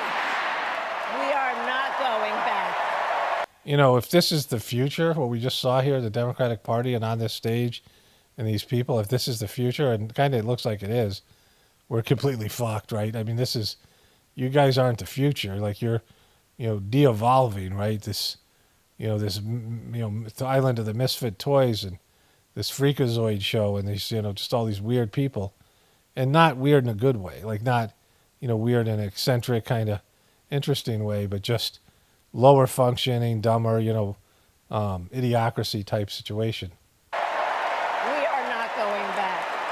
Okay, so I just can't, let's just see what she does here. Let's go with the balloons and the thing ends up here. Let's show each other and the world who we are and what we... We still don't know who you are because you lied about your biography and who you are as a person. And you still haven't talked about what happened with your dad. Like, if you're talking about overcoming things, then you need to be personal about your tragedies and your personal relationships and these things. And they never do that, right? They never talk about these things that affect them. Like your dad, didn't seem to want to be a part of her life.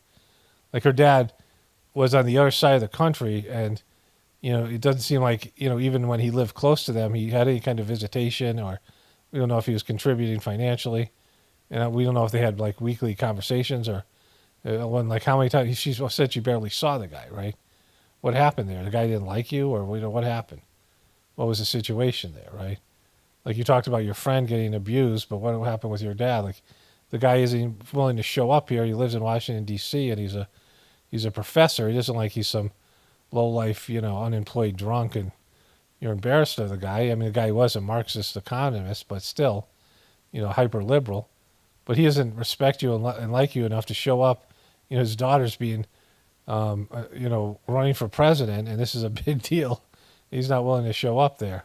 We stand for freedom, opportunity, compassion, dignity, fairness, and endless possibilities. Remember, possibilities was Joe Biden's big thing. So she's just, this was Joe Biden's platform. Remember, he said one word, possibilities. Like this was the thing he was, he should, a lot of this stuff was his Joe Biden stuff, but they decided, they jettisoned him, and now she's just taken over from, his policies and all of his team and the same people, right? We are the heirs to the greatest democracy in the history of the world. Said the person who's running for president without receiving one vote. I mean, the epic scam here that they perpetrated. And on behalf of our children and our grandchildren and all those who sacrificed so dearly for our freedom and liberty, we must be worthy of this moment. It is now our turn. It's our turn. Remember, she's waited her turn for a long time. To do what generations before us have done, guided by optimism and faith, to fight for this country we love, to fight for the ideals we cherish, and to uphold the awesome responsibility that comes with the greatest privilege on earth. White privilege? The privilege and pride of being an American. Oh my God. Really? You're going with that? That sounds like Republican bullshit there. Like there should be no... It might be a privilege, but it isn't something you should be proud of. Let's fight for it. Let's get out there. Let's vote for it. And together, let us write the next great chapter in the most extraordinary story ever told. Thank you. Okay, so bless you and as a Christian, you think this is a more extraordinary story than Jesus' story? Like as a Christian, or as a Hindu, you think it's more extraordinary than, Krishna picking up a mountain with his pinky, or, the Mahabharata, all these? God bless the United States of America. Thank you all.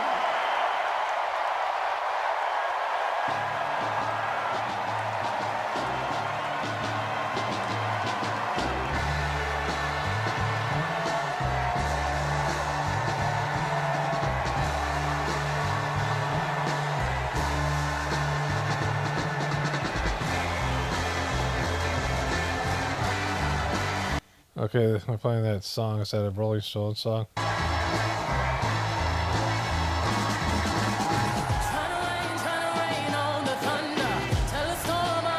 Oh, it's Beyonce. Here it comes. Here comes their guy. Dougie Fresh first to come out. They'll have out one at a time. Give the big hug. Happy anniversary. There we go. Do your cackle. Dougie Fresh. There they are. They're the award-winning couple. Who's going to come out next? This guy's just letting the people out one at a time, right? There he is. They're going to allow Tim Walsh and his wife, probably. And they're going to come here. Remember when Hillary Clinton was like having a dementia moment herself and was like transfixed on the balloons? She had these weird. Whoa! Look! Oh! Look! Oh! Look at this guy! Look at Coach! Look at Coach! Look at Coach! That was good. Boom! It's amazing. There you go. Hug his wife, Gwen. Her name is Gwen. And then bring out the kids. All the kids got to come out. Like, here they go. Put the 4 people out there. There you go. Raise your hands. Yeah, look at, like, Nancy Pelosi's, like, she also looks like that woman Barbara from Shark Tank. And so she's like both those people. Nancy Pelosi, they all have those crazy eyes, right? And like similar movements. There we go. We're going to be victorious. You got Coach. I mean, now that you have Coach and you got Dougie Fresh, I mean, you got the winning squad. Look at him. Touch your heart. You got joy. You got freedom. You got compassion. You got your family, stuff that you're doing. And so, it's all going your way. It's Dougie Fresh. Here come the balloons. Look, they're dropping the balloons. There they come. Now they can come. Just drop as many balloons as possible from the rafters. Look at them. Red, white, and blue type balloons. Here they go. Like, this is just, the epitome of, like, what's wrong with the... And they're the kids. They're all the kids, extended family. All the multicultural stuff she's got going on there. And there it is. There's the people from all around the different places. Henderson, Nevada, I live there, right? Madison, Wisconsin. These are battleground states. They're piping in here. Pittsburgh, PA. Look at it. Just knock those balloons around. Give Emma a hug. She's crying again. Let Emma cry. Maybe we should give her another tattoo. There's her nieces that can legitimately call her Auntie. And so that's the thing, right? That's Kamala Harris. So the thing that just happened here at both these conventions, right? Republicans buying into Trump's bullshit that he, the whole thing, and he was bleeding from his ear, all that stuff, right? Him pumping his fists and them thinking he's a hero. And, they, at some level, you always know somebody's lying to you, and the thing's just so fake. And even lots of people in the truth community buying into that bullshit, right? That, obviously fake narrative. Because of being programmed to, there's already a decision that's been made, right? There's no, like, wiggle room. Now, there's some independent people that, whatever, they're independents and they are whatever they are. And they're probably just persnickety. They're not really truth seekers. And so the majority of people, they're already penciled in. They're going to be people who don't care, don't vote. They're going to be people who are Democrats, people who are Republicans, and then some people who can be swayed either way. And depending on how good of an illusion there is and what's going on with the country, like if you've just had a president in Trump who had sort of a debacle with COVID and closed the economy down and then lost all these jobs and all these other things that happened, and a few other things, the riots that were happening, which were like a sort of a threat. If Trump is elected again, we'll have these riots all the time. And so it was like it was kind of like a pressure for the Supreme Court and these other Republican people who were already kind of soured on Trump to say, just get rid of that guy, right? And so if you put all those things together, then they were able to get Trump out of the White House, right? Because of just the ebb and flow of things. But then Biden sucks for 4 years and the country's in bad shape and people are pissed at him. Trump starts looking pretty good to them. And then, Biden withdraws and they throw Kamala Harris in there and they create this narrative. And, the Democrats just fall for it, just like the Republicans do. So why should there be democracy anyway? Like, people can't make the right decisions. How many people do you know in your life that make good decisions? Like everybody that took the bloop, right? Should they get the right to vote? I mean, there's bad decisions that people made.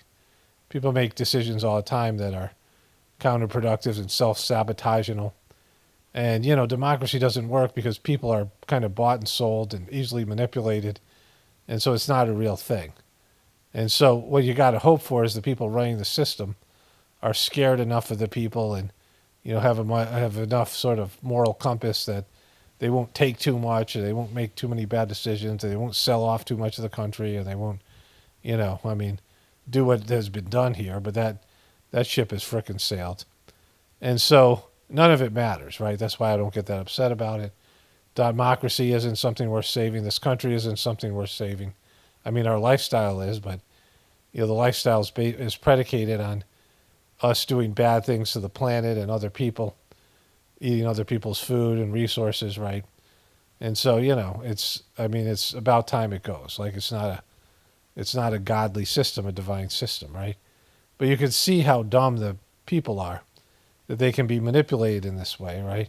And Republicans can see how dumb the Democrats are, and Democrats can see how dumb the Republicans are, but they can't see how dumb they are, right? And how manipulated and controlled they are. And so these events have just shown you all you need to know. Like, this is not worth saving. The people aren't worth saving. They're not able to discern and see through lies. And once you crack the code on this, once you're able to push these narratives on people, these audacious lies, and you have a compromised press, and you have like what became the truth community completely owned now and completely controlled and demonized and all these things. So if you have all those things together, then, you can perpetrate these frauds and just create a candidate with like Kamala Harris and not even run an election. No nomination process. Just stamp pick a candidate, and then that candidate's owned by you anyway because it isn't a person that had popular appeal, and so she's owned by the people that own Joe Biden, which she already was owned by them, and so like she wasn't going to become president on her own. She wasn't going to win a primary, right? So the primary process, and it's so much easier to do it this way, where they're just installing people, right? The people who run the Democratic Party are handpicking somebody, and they're trying to manipulate the system just like Trump is, and we're going to see how it plays out. Like, whoever gets elected, it's going to be decided by the people who control the system. Like, they're handpicking one of these two people, and you really can't tell now because it's an even race. So it isn't until right before the election we'll see, like, how it goes down, right? And what kind of, if they really want to have another Democratic president and they want to install Kamala Harris, then there's going to be backlash. But if Trump's elected, there's going to be even more backlash. And I think that's what they want, right? I think they want riots. I think they want this thing to fall apart. But these, there's the opposition, too, that's there. The way that people are completely divided and hate each other, the two groups of people, and how they look at the other people as being evil. There's no way you can walk that stuff back. Like, this country's, on the verge of a civil war, why World War III is brewing and the economy's collapsing, right? This is why the apocalypse is bound to happen. Like, there's nothing here that you could look at and say, there's hope. Like, it's just fraudulent, it's just bullshit, right? It's all just bullshit, lies and deceptions and things like this, and psychological operations and, all those things. Like, this doesn't, make you think that humanity's doing great and America's doing great and we can pull this thing out, right? And so it's just more and more idiocracy, right? It's more and more dumbing down to the American population, and, the immorality and everything goes with it, right? And so, it's been over for a while, and I've said it. It's just, we have what was built before. And it's hard to take that whole structure down and, get rid of something without some cataclysms. Like, people just will go about their daily lives and things like this. But meanwhile, that you have a currency that's based in debt, and the debt is, all of that, the banks and the currency is insolvent, and the country's insolvent economically. And so, at some point they're going to just have to unleash some of these things if they don't happen organically. And then, people will be disrupted. Your lifestyle will be disrupted. The power will go off. There won't be food in your grocery stores. And then things will get reals really quickly, and then everything will devolve from there, right? Because we know that people will freak out when the system goes down. Like, people can't live like 2 days without the internet, or a week. Imagine if the power went off for like a week. People would lose their frickin' minds. Like, they can't, they're so low functioning. And so, like, that's going to happen, whenever that does happen. But it's getting closer and closer, right? Because it's, things are going south quickly. Anyways, let me wrap this one up here. Then I can take a few days off in terms of, I don't have to rush a video out. I have plenty of content. I'll put this up on Saturday night. And then, everyone can catch up on all these videos if they're interested. Well, I think it's a lot of good stuff here, but, it's it's not like, anything here is going to be life-saving. Only spirituality will save this world. It's Paul Romano, definitely important for the apocalypse and the ascension. Everyone have a blessed day and be grateful.